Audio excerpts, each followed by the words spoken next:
So, welcome to the Cal Mentorship Interest Group's Let's Connect Spotlight Series. My name is Christine Krieger, and I'm the Professional Development Consultant for the Colorado State Library and co-chair of the Mentorship Interest Group, who is bringing you this Spotlight Series. And I am delighted to introduce Victor Zuniga, who is the Integrated Library System Administrator for the Poudre River Public Library District. So thank you for joining me today, Victor. Thank you so much for having me. So I think we will go ahead and jump right on into the questions that you selected. So the first one is, do you yourself have a mentor or some other person in your life who inspires your career? And if so, how have they influenced you? Oh, yeah, several, I will say it. But there's one person that comes to mind. Her name is Carol Geiger. She used to work here at Poudre, and she was well known within the Colorado libraries. Wonderful human being. We met through a conference, and it was clear from the very beginning, that our energy and our ethic towards work was very lined up. And to me, that was the best way to find that mentorship opportunities, right? When you line up with individuals like, yes, I want to work with that individual. And so we became first colleagues through different projects, then started working together. She retired, and even to this day, we still stay in touch. We develop a relationship that started with colleagues, then she became a mentor, and now we're friends, and she still mentors me. And the wonderful thing about that is that it's a relationship that if you nurture it, it can last for years. And so I'm being very fortunate about that. And I like what you said about sort of like your energy connected. And I think that that's true sometimes with people where you just kind of hit it off right away and you feel really comfortable in their space. So I appreciate you saying that. Absolutely. Yeah. All right. So the second question is, how do you find inspiration in your work, or what is it that motivates you to get up and go to work every day? You know, I will say it starts with it's a mixture, right? Sometimes is I like to read right when I wake up. I like to read the paper, I like to read the news, and I like to kind of immerse myself into what's going on with the industry itself, the library industry, whether it's here in Colorado or nationwide, and that brings ideas. So to me, it's a little bit of that, reading a little bit, seeing what's going on, conversations either through email with other colleagues or listservs, and see what topics are emerging, what's becoming a trend, what's becoming a concern. And that informs my day. As a systems person, I like to take a view of the wide angle, and so it's not only what is affecting Poudre River, but what is affecting the industry as a whole, and sometimes that could be a few years ago was fines, and going fines free, and how you tackle that, not only from the technological point of view, but how do we convey that message to our patrons and our board for that matter, right? So it's a mixture of those things. I will say that is staying in touch with individuals and being willing to listen to different points of view, whether or not you agree with those, but that informs your insight as to where things are moving. Yes, definitely. Definitely. And I hadn't really considered it before in terms of being a systems administrator, but also then seeing kind of the whole industry or the work that you do kind of from that larger lens. So I appreciate you mentioning that. Yeah. Totally. Yeah. Like I don't know. I always try to see those things as a person who speaks a second language. It's interesting because it becomes primarily about communication, right? So technology, I tend to talk about this with our staff that 99% is communication, 1% is technology. Mm-hmm. Once you have clarified objectives and goals and even expectations, technology tends to be very straightforward in the regards to deliver a solution. Yeah, I love that. That's a great and a great thing to share with staff too, because sometimes both staff and patrons can be intimidated by technology, but it's just a tool. Exactly. Yeah, very much so. Excellent. Well, thank you. Question number 3. What is the most important leadership lesson that you've learned and how has it proven to be invaluable? I would say proactiveness, being proactive, knowing and understanding as well that your progress as an individual and as a professional lies in within yourself. Yes, you work for a institution, and the institution will do the best to provide you with the tools, but it has to come up from within yourself to decide where you want to go and how you want to accomplish those things. I'm a person who likes structure, and I like systematic analysis of things. So I always try to start my day with affirmations. Like I have a notebook where it says, like you are in control of your own destiny. And I like that because that puts things on my hands. And allows for you to ask that question: how do I want this day to turn out? What do I want to accomplish? And so I normally have a list of things, and I might not accomplish all of those things on my list, but having that structure allows me to have a path, and then whatever remains for the next day, that becomes part of my task for the next day. Mm-hmm. And sometimes it's just a matter of deconstructing things and talking to people about things in terms of objectives. Mm-hmm. So yes, I will say being proactive, asking yourself, what is it that you want? I remember about 10 years ago when I moved to Fort Collins, like I started working with my mentor, Carol Geiger, and I came here and we started right away talking. One of my questions was, what are you expecting of me in the next 6 months? And she said, well, let me turn that question around. What would you like to accomplish in the next 6 months? And it was an interesting thing to just analyze, because we're like, yeah, I should be able to tell you what I want to accomplish. And then we can have that conversation as to how and if those goals are aligning with the organization, right? Yeah. But it goes beyond that, in my opinion, because it's not just what I can do to succeed at my work, but how can I succeed as a professional? Mm-hmm. So proactiveness has Mm-hmm. being a very invaluable lesson in my life. And I think being proactive right now, especially considering the last 3 years that we've been under, where we just had to react and react and react. And I That's really true. think that proactiveness is going to be even more important moving forward as organizations and individuals decide where they want to go. So Very true. I mean, it has been a couple intense years, right, to say the least. And sometimes proactive means knowing when to take a break, right? Or reach out for help. Like I'm feeling overwhelmed. I need to talk to somebody. Yeah. Yeah, absolutely. Definitely. Well, thank you. Mm-hmm. All right. So our next question is, how do you approach risk taking? Oh boy.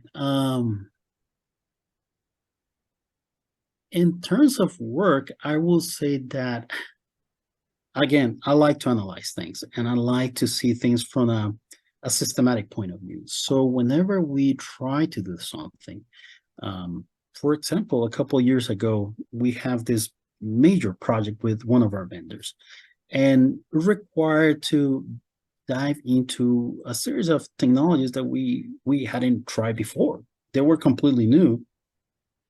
We didn't know if it would take a couple of weeks or a couple of months to learn this type of technology. And so the first thing that I apply in this context was transparency, transparency and communication.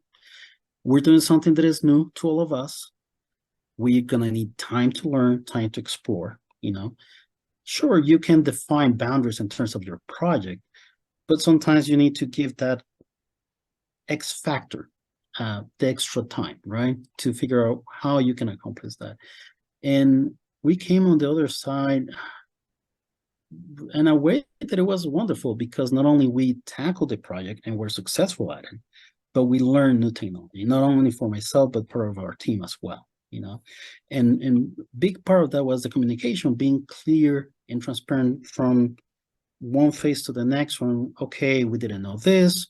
It took us an extra week, but now we're here. Now Mhm. how we tackle the next part, you know? And so I think that risk is something that is a wonderful situation if you're willing to admit that you don't have the answer, right? And be willing to let the process guide you to some extent. Mhm. Um, because that's how you keep learning. You know, I think that's one of those things along with being proactive is continue to learn. You know, sometimes um, you encounter situations where like, well, we have done it like this for years. Why do we need to change it? But I think that there's something wonderful about that is challenging yourself, challenging your organization, your team to learn new things. You know, so the way that I encounter and try to tackle those things is by being clear about the things we do know, the things that we don't know, and how we can improve things. You know, in the end, with this project, it took us about, I want to say about 9 months, and we were initially projecting 6 months. Um, but not only were we able to tackle it and learn new things, we were able to reduce costs in the end that our initial vendor was charging us for. And so, you know, when we were talking about lessons learned, one of them was like, we're glad that we did this. We could have gone with the vendor, you know, because that was our comfort area, you know. But by doing this, we learned different technologies. We were able to expand our knowledge, not only as individuals, but as a team and the organization. And even the vendor, in this case, Amazon, because the technology that we were trying to learn was AWS, they reach out back to us and they say, hey, would you guys be willing to do an interview with us? And we said, well, sure, but I'm sure that there's other libraries doing the same thing. And they were like, no, no, you know, like that's why we want to do this because we think that other libraries could benefit from this. And so, you know, taking risks is a wonderful thing. Just make sure that you're clear and transparent about how you're tackling that, you know, drawing a boundary of sorts when you start the project. Yep. Thank you very much. Yeah. All right. So our next question are what books, podcasts, or movies would you suggest that others listen to or read or Hmm. watch? You know, three come to mind, and books, both books and podcasts, but primarily books, right? I would say Simon Sinek is one of my Mhm. favorite speakers and writers. His style and the way that he delivers the message, he's not only a great person to talk about leadership, but he's a great storyteller. Very much. And I think that's something that we need now more than ever as to how we relate pieces of advice about Mhm. leadership, about how to improve ourselves, you know, is through storytelling. Daniel Pink is another one that I really enjoy because he talks about an aspect that oftentimes we take for granted, which is motivation, you know. And the way that he approaches motivation is not by asking for more money, right? It's not about demanding more benefits. It's about how you as an individual find the joy in what you do. Mhm. And that joy will turn into success. And so, you know, I my son right now, he started college. He's just finishing his first year. And, you know, we're talking about major and what he wants to do. And so like, I don't know that I need to change my major. So like, well, that's okay. You know, this is a time where you get to explore that. And just remember that whatever you want to do, enjoy it, Mhm. you know, because if you enjoy it, if you have passion for it, you'll be able to figure out how to make a living of it. The problem tends to be when somebody goes for the money aspect and ended up being miserable. Mhm. Very much so. Yeah. Excellent. And last but not least, Brené Brown, Mhm. you know, it is a great reminder about um, vulnerability and being humble, you know, being open to how you're feeling and connect with others, because that's the only way that you, not only as an individual, but as a team within an organization can succeed. Mhm. Yeah, and you mentioning Brene Brown and vulnerability kind of brings me back to the question that we had before about risk taking, and you talking about that communication piece, but really you're talking about being vulnerable. Like, these are the things that we know, and these are the things that we don't, but we're going to tell you when we're behind schedule, when we're trying to figure something out. And that takes a lot of vulnerability. Right, right. And I, in my experience, people react in a positive way when they know where you're coming from, as opposed to you trying to have all the answers. Right. Yeah. All right. So then our last question here is, what questions are you asking yourself these days? Wow. I guess the main one comes down to collaboration within libraries and collaboration with our vendors. There's a lot of very interesting technologies out there, but is that ever a question about collaboration? And sometimes the things that we see in terms of wanting to collaborate, but then finding those silos, right, within the industry. Right now, I'm looking at things of, ebooks and audiobooks, and how that integrate not only into your main ILS, but also your discovery layer, whether that is for public libraries, Encore, or academic as well, Aspen Discovery, but how are we reaching out to our vendors to be part of that conversation? How do we collaborate to make sure that they understand that regardless of the product, what we want is the solution, right? We can go for hours to talk about the publishers and the whole dynamic that is taking place right now with rights for licensing in terms of the ebooks. But I think that if we were able to find a way to sit down and say, we're not trying to take anything away from you, we just want to provide the best possible experience to our patrons, which are your patrons as well, your customers. This idea about trying to keep things tied and isolated because it's a product and because we're trying to make a profit, it has an argument to some extent, but really the question that we should be answering is, how can we as libraries who promote your authors can be part of the solution so that everybody enjoys the final product? Mm-hmm. Yeah. So yeah, collaboration in different regards. Like I said in the beginning, 99% is communication. The 1% is the technology. Once we figure out how can we improve services in terms of the front end interface for our patrons, how can we provide things through Prospector or Movius or any of the other consortia organizations that are out there. They are doing a fantastic job at uniting smaller libraries into one single interface, and improve the experience for them, for the patrons. That will be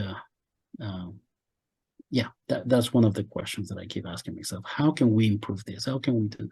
And sometimes it's a matter of exposure, being able to see what Bywater Solutions is doing in terms of the catalog or innovative interfaces or EBSCO, and say and relay that information back and forth. Have you guys thought about doing this? Or have you reached out? We noticing this, and yes, they might be a competitor, but that's the beauty of that. You guys can talk about yourselves and improve those things. Yeah, I like that collaboration. Very good. Well, I really want to thank you for joining me today to do this Mentor Spotlight, and we'll hopefully have another one here in the next quarter. Thank you, Victor. Thank you so much.